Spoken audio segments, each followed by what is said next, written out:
بسم اللہ الرحمن الرحیم۔ 1 روپے والی مائی جیتے جی کوئی 1 روپیہ بھی نہیں دیتا تھا، مر گئی تو شہر بھر کو چھٹی دے دی گئی۔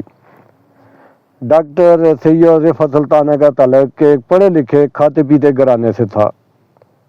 لندن اور جرمنی میں ڈاکٹری کی تعلیم حاصل کرنے کے بعد پاکستان میں آ کر ڈاکٹر کی خدمت کے فرائض انجام دیے۔ محبت میں پڑ گئیں تو ایک ڈاکٹر سے شادی کر لی۔ ڈاکٹر صاحب نے جلد ہی ایک اور شادی کر لی۔ بات بے وفائی تک تو ٹھیک تھی، مگر اس نے اپنی بیوی ڈاکٹر سید رفعت سلطانہ کی ساری جائیداد دھوکے سے اپنے نام کروا لی، اسے گھر سے نکال دیا۔ احساس دل و دماغ کی مالک سید رفعت سلطانہ ذہنی توازن کھو بیٹھی، واہ کینٹ کی گلیوں میں بھٹکتی رہی۔ رفعت بی بی کو کسی چیز کی کمی نہیں تھی سوائے محبت کے، مگر ڈاکٹر صاحب سے انہیں وہ بھی نہ ملی۔ ڈاکٹر صاحب اپنی دوسری بیوی کو لے کر یورپ شفٹ ہو گئے۔ رفعت سلطانہ کی حالت غیر ہو رہی تھی۔ پھر ایک دن خط موصول ہوا، ڈاکٹر سید رفعت سلطانہ کو طلاق مل گئی۔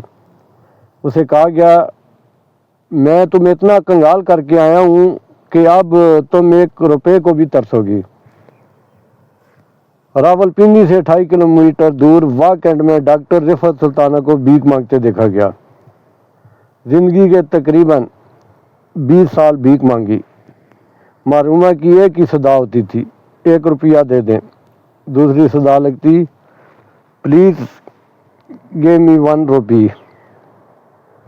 اگر کوئی 5 روپے دیتا تو مرحومہ 4 روپے نکال کر واپس کر دیتی اور بولتی، بس 1 روپیہ ہی چاہیے۔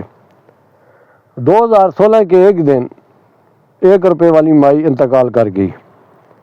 شہر کے اسکولوں کو چھٹی دے دی گئی، دکانیں بند کر دی گئیں۔ پروٹوکول ایسا تھا کہ مرحومہ پی او ایف ہوٹل میں بھی چائے پینے چلی جاتی، کوئی ان سے پیسے نہیں لیتا تھا۔